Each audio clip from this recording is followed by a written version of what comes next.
할렐루야. 마가복음 9장 45절에서 50절 말씀을 가지고 소금을 두고 화목하라는 말씀을 전하겠습니다. 본문에 너희 속에 소금을 두고 서로 화목하라 60절에 있는 말씀입니다. 여기서 우리는 성경에 나타난 소금의 의미를 생각하며 소금의 의미를 알고자 합니다.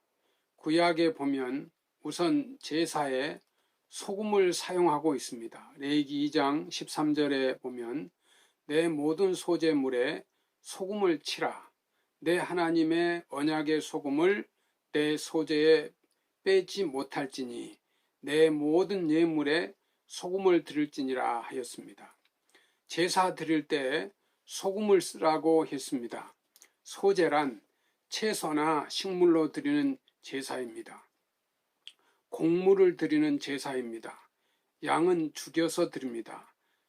산 양을 드리는 것이 아닙니다. 생명을 바치는 것이기 때문입니다.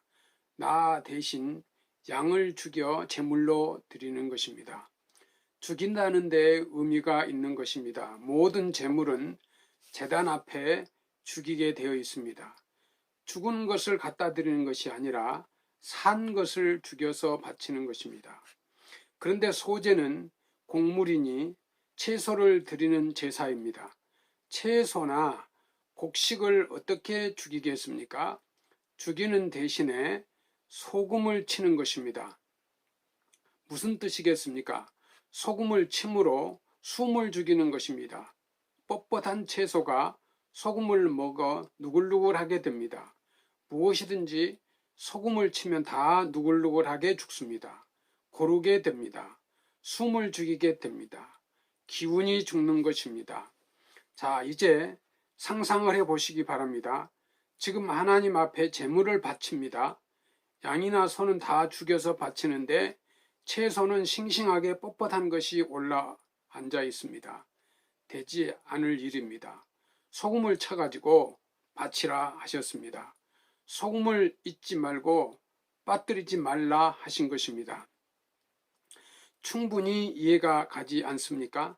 제 모든 예물에 소금을 드릴지니라 죽여서 드리라 하심이요 고르게 섞어야 하심입니다. 따로따로 놀면 안 됩니다. 소금을 치면 다 섞여집니다. 부드러워집니다. 섞여지는 것입니다. 내 모든 소재물에 소금을 치라. 내 하나님의 언약의 소금은 언약의 소금이라니 아주 깊은 뜻의 신학적인 말씀입니다. 약속의 소금이라 하십니다. 하나님 스스로 소금 되심을 말씀하십니다. 뻣뻣한 채소가 소금으로 해서 녹아집니다. 흐물흐물 잦아지고 부드러워집니다. 고루고루 절여집니다. 숨을 죽이고 고르게 됩니다. 여기에 성육신적 계시적 의미가 있습니다.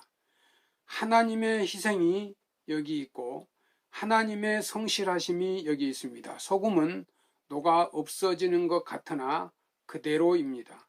소금의 맛은 그대로 있고 채소는 다 숨을 죽이게 됩니다. 인간과 하나님과의 화목의 약속이 소금을 통해서 상징적으로 나타나고 있습니다. 소금이 이렇듯 귀한 뜻으로 해석되고 있습니다. 오늘 본문에서도 소금이 그 맛을 잃으면 무엇으로 이를 짜게 하리요? 하고 말씀하십니다. 소금의 중요한 역할이 맛입니다. 자체로서는 맛이 없습니다. 소금이 들어가서 음식에 맛을 냅니다.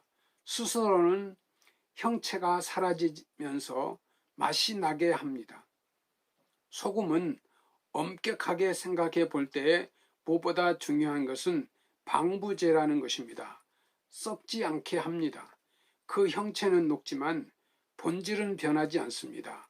소금 자체가 이러듯 썩지 않는 것처럼 소금이 들어간 물질도 썩지 않습니다. 주님께서 하시는 말씀이 이것입니다.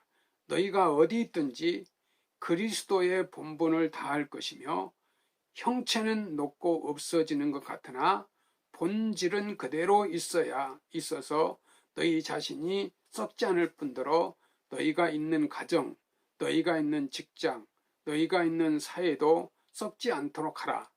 그런 역할을 하라. 이것이 너희는 세상의 소금이라 하시는 말씀의 뜻인 줄로 압니다. 오늘 본문에 나타난 내용은 그보다도 조금 다른 차원에서 복합적으로 하시는 말씀입니다. 숨을 죽이는데 소금이 쓰이기 때문입니다. 뻣뻣한 것이 소금을 치면 부드럽게 됩니다. 온유하고 겸손하게 됩니다. 소금이 온유하게 만들고 절제하게 만들고 화평하게 만듭니다. 하나님의 말씀을 들으면서도 아직도 온유를 배우지 못하고 아직도 겸손에 이르지 못한다면 소금이 덜 쳐져서 그렇습니다. 아주 깨끗하게 녹아져서 온유하게 되어야 합니다. 예수 그리스도의 복음이 들어갈 때 그 인격은 아주 뼈도 없는 아무것도 아닌 바보 같은 온유의 사람이 되는 것입니다. 소금이 값비싼 값이 아닙니다. 소금을 쳐서 온유 겸손하게 만듭니다.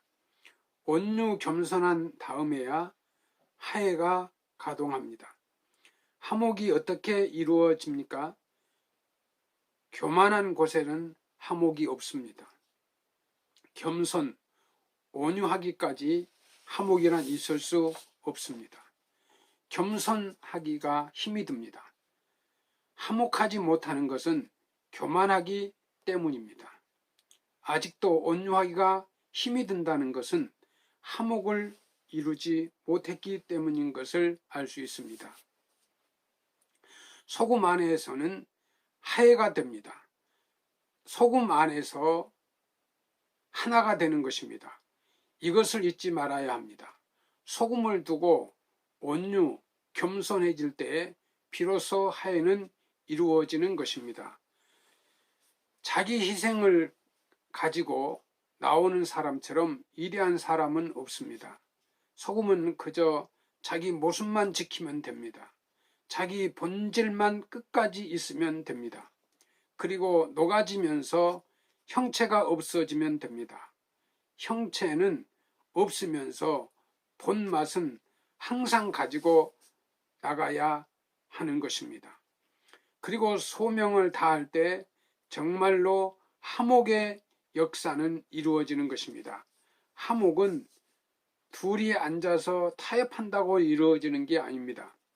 소금을 두고 서로 화목하라 하십니다. 신앙인의 원수는 내 안에 있는 교만입니다. 이것을 잊지 말아야 합니다. 핍박이 많아서가 아닙니다. 세상이 거칠어서도 아닙니다. 내 안에 있는 교만 때문에 시험에 빠지는 것입니다. 예수님의 제자들이 내가 크냐 자리다툼을 하고 있습니다. 예수님 십자가 지시는데 뒤따라 나가면서 서로 다툼을 하고 있습니다. 교만한 자아를 완전히 뿌리 뽑지 못한 탓입니다. 두 인격의 화목이란 자체만으로도 불가능합니다. 주님께서 말씀하십니다. 너희 속에 소금을 두고 서로 화목하라. 소금은 그리스도요, 십자가요, 복음이요, 진리요, 말씀입니다. 그리스도 닮은 사역이요, 사명적 인격입니다.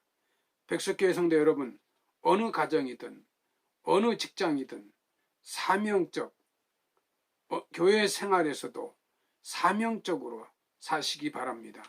소금된 한 인격이 있어서 거기에 들어가 녹아지고 본분을 다할 때 소금을 두고 화평하게 될 것입니다. 성도 여러분, 너희 속에 소금을 두고 서로 화목하라. 하나님은 세계가 화목하기를 원하십니다. 남북이 화목하기를 원하십니다. 이웃과의 화목하기를 원하십니다. 성도 여러분, 화목의 역할을 다하는 소금이 되시기를 주의 이름으로 축원합니다. 감사합니다.